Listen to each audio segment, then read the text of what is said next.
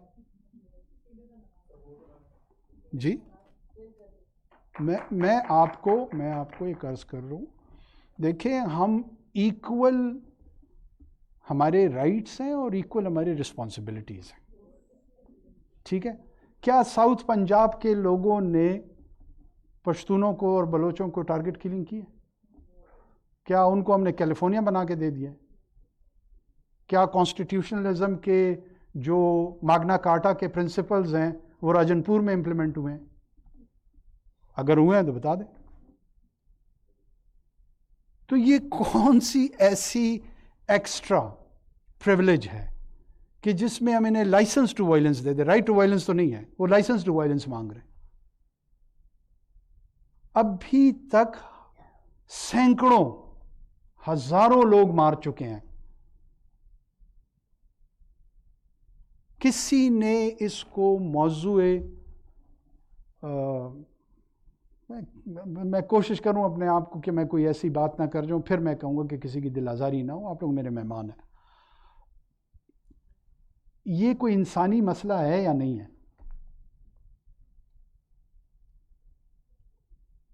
بسوں سے اتار کے لوگوں کو مار رہے ہیں. کیوں بھائی؟ شناختی کارڈ دکھاؤ.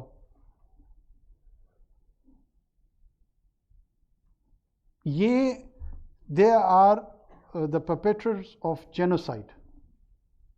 لیڈی ڈیانا مرحومہ کی جو بہت ساری خوبیاں تھیں ان میں سے ایک جو ان کا سوشل سیکٹر میں کام تھا وہ تھا اینٹی مائن.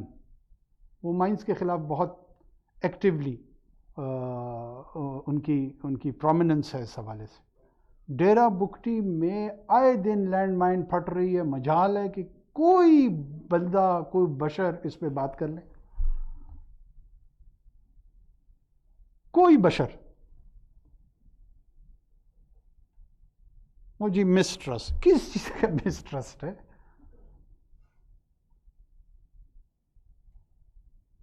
یہاں تمام لوگ کہتے ہیں کہ جی انفورس ڈس اپیرنس ہے. چلیں بھائی ان کو عدالتوں میں اگر کوئی الزام ہے ان کے سامنے پیش کیا جائے. ہم بھی یہ کہہ رہے ہیں کہ جناب اگر کہیں پہ کسی نے وائلیشن کی ہے آپ ان کے خلاف بھی عدالتوں میں جائیں. جس چیز کا نام آپ نے ایف آئی آر میں دینے جائیں دیں. ہم تو انکاری ہیں, ہم تو کہتے ہیں کسی نے نہیں کیے. اس نظام میں تو یہی ہے. آپ اگر مجھ سے ایکسپیکٹ کرتے ہیں کہ میں لوگوں کو عدالتوں میں پیش کروں تو میں ان کو بھی کہہ رہا ہوں کہ جن پہ الزام ہے اگر یہ بریگیڈ صاحب پہ الزام ہے لے جائیں اس کو عدالت میں, ثابت کریں کہ اس نے کیا ہے. مجھے تو بڑا شریف آدمی لگتا ہے نا. میرا بھی یہی امپریشن ہے.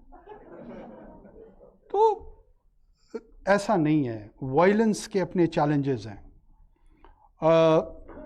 جب بھی آپ پارلیمان کی سطح پہ بات کرتے ہیں کہ لیگل فریم ورک ان کو دیا جائے, کوئی دینے کو تیار نہیں ہے.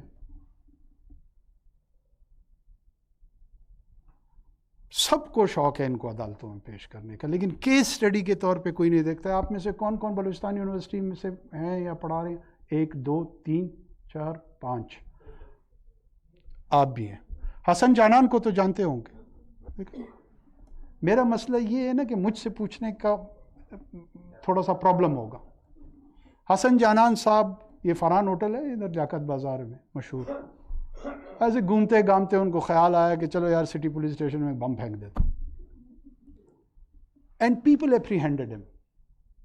ہی was not apprehended by ISI MI کسی گرینڈ سازش کے تحت جس نے نوجوان نسل کو متنفر کرنا تھا ریاست سے. ایسا کچھ نہیں تھا. They apprehended him, handed it over to the police. انہوں نے ان کے خلاف اینٹی ٹیررزم کیس بنائے. بلوچی ڈپارٹمنٹ میں پروفیسر تھے صاحب, ٹھیک ہے. اور وہاں سے کسی نے بھی جن لوگوں نے ان کو ہینڈ اوور کیا تھا وہ بھی گواہی دینے کو تیار نہیں تھے. And he was exonerated. And now days he runs a camp of BLA in Afghanistan. بالکل ضرور کریں. آپ کس نے روکا ہے عدالتوں میں ان کو پیش کرنے سے؟ لیکن عدالتوں کے پیش کرنے کے نتائج کا ہمیں ویسے پتہ ہے. کیا کیا جائے اس پہ سوچیں. صرف میرا کام تو نہیں ہے. میں تو ایک فرد ہوں. سوسائٹی میں آپ ہر قسم کے ایتھنک بیک گراؤنڈ کے لوگوں کو مارا گیا ہے. یہ صرف پنجابیوں کی بات نہیں. پنجابی زیادہ ٹارگٹ ہوئے ہیں, وہ بہت زیادہ ہوئے ہیں. اپنے بلوچوں کو, جو بلوچ اس ریڈیکل ویو کے ساتھ ایگری نہیں کرتا, بھی میں نے کہا کہ 600 بندے جو نیشنل پارٹی کے ہیں کہ وہ بلوچ نہیں تھے.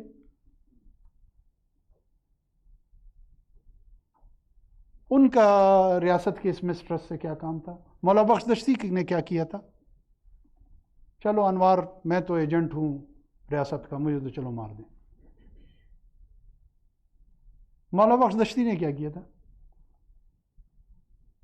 نسیم جنگیان نے کیا کیا تھا؟ یہ فیشسٹ ٹینڈنسی کے ساتھ ایک نازی ایٹیٹیوڈ ہے. Everyone has the right to participate politically in the given framework. آپ پیسفل ایکٹیویٹی اور وائلنٹ ایکٹیویٹی کو ایکولائز نہیں کر, نہیں تو TTP کے پاس نا اسے بہت مضبوط بیانیہ ہے. اس کے پاس قرآن بھی ہے, اس کے پاس ناصر شاہ کو تو سانس نہ لینے دیں. وہ ٹھیک ہے, حدیث بھی ہیں اور 10 قسم کی اور چیزیں ہیں, بڑا مشکل ہو جائے گا ان کو کاؤنٹر کرنا.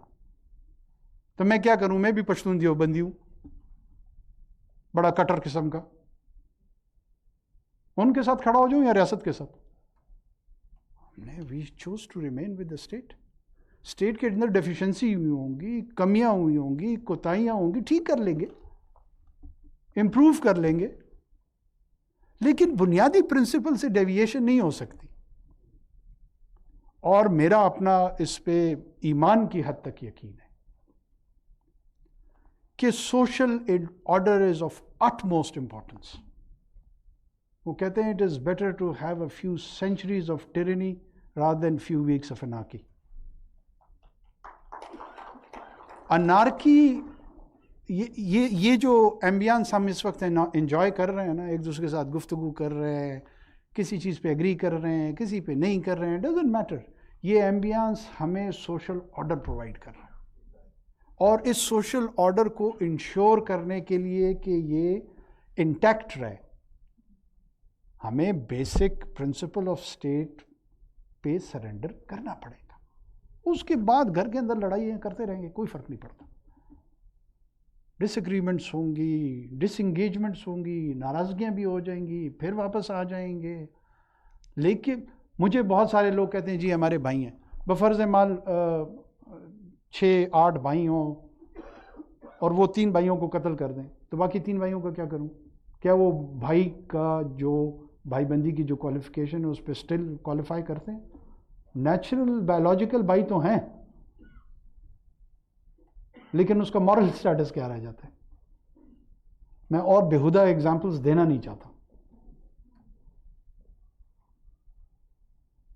جب ایک مرتبہ آپ نے اٹھا کے میرے بچے کو قتل و غارت, اے پی ایس میں جنہوں نے ہمارے بچے مار دیے, وہ ہمارے بھائی ہیں, لعنت بھیجتا ہوں میں ان پہ.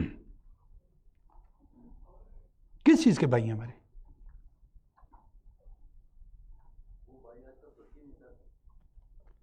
ترکی میں ہے یا ہندوستان میں ہے؟ آپ فیصلہ کریں کہ وہ بھائی ہے یا نہیں ہے. میں یہ کہہ رہا ہوں میرا بھائی نہیں ہے, جو بھی بولا ہے, ٹھیک ہے. مجھے اس تانے سے کوئی غرض نہیں ہے کہ وہ ترکی میں ہے اور اس کو کس نے بھگایا. میں بنیادی بات کر رہا ہوں پرنسپل کی. کسی میں یہ جرت نہیں ہے کہ ان کے خلاف اوپن ہو کے کہے کہ یہ ترکی گیا ہوا ہے. میں جانتا ہوں کہ معاشرہ اتنا طاقتور نہیں ہوتا جتنا ریاست ہوتا ہے, لیکن طنز کرنے سے پہلے سوچ لیا کریں. ہم نے اللہ کے فضل سے اوپن ہو کے, میں نے ساری زندگی تا قیامت کا پرائم منسٹر نہیں رہنا ہے, 3 مہینے کے بعد میں بے روزگار ہوں گا, لیکن اوپن ہو کر ان کے خلاف ہم شروع سے بولتے آ رہے ہیں اور انشاءاللہ آگے بھی بولیں گے. میں کسی کو ترکی کا تانا نہیں دیتا ہوں. کی ہوگی لوگوں نے غلطیاں, میں آپ سے یہ گزارش کر رہا ہوں کہ کیا اس گھر کے اندر کس اصول کو لے کے آگے چلنا ہے؟ اس اصول پہ ایگریمنٹ ہے یا نہیں ہے؟ ایک پوائنٹ سکورنگ ہو جائے گی کہ ہاں یار ریاست نے پالا ہے. 10 قسم کی یہاں پہ کہانیاں چل رہی ہیں. میں آپ کو اگر یہ کہوں کہ 20 سال نیٹو اور افغانستان کے اندر امریکہ, برطانیہ, اٹلی, فرانس, ان سب نے ٹی ٹی اے کو وقتاً فوقتاً پیسے دے کے پالتے تھے. آپ میں سے کسی نے کہا ہے یہ؟ میں آپ کو ڈاکومنٹڈ ایویڈنس دے دوں. ہماری طرف الزام ہے, اس طرف ڈاکومنٹڈ ایویڈنس ہے. کسی پولیٹیکل لیڈر نے, کسی انٹیلیجنشیا نے, کسی میڈیا کے بندے نے اس پہ پروگرامز نہیں کیے. یہ گڈ اور بیڈ طالبان جو فریز تھا, یہ سب سے پہلے افغانستان کے اندر امریکن جنرل نے کیا. well, you know, there are some good Taliban and there are some bad Taliban. وہ گلے میں ہمارے فٹ ہو گیا. ہلمند میں برٹشرز پے کرتے تھے. نیٹو ہیڈ کوارٹر میں برسلز میں اس پہ انکوائری کنڈکٹ ہوئی. اٹالینز, فرینچ, 6 مہینے کی ان کی سرکولیشن ہوتی تھی کمانڈ کی. وہ کہتے تھے جب ہماری کمانڈ ہوگی تو رات کو تم نے نہیں لڑنا ہے. ادھر یہ ہم آپ سارے بارڈر ایریا کے لوگ ہیں, سارے آ کر کہتے تھے کہ دن میں امریکنز کی حکومت میں ہے, رات کو طالبان کی حکومت ہے. It was a known fact. اگر میں اس طرف سے آبزرو کر رہا ہوں تو how would I see the intention of the largest military presence of mankind, their intention to fight that war? So چیزیں اتنی سادہ نہیں ہوتی ہیں.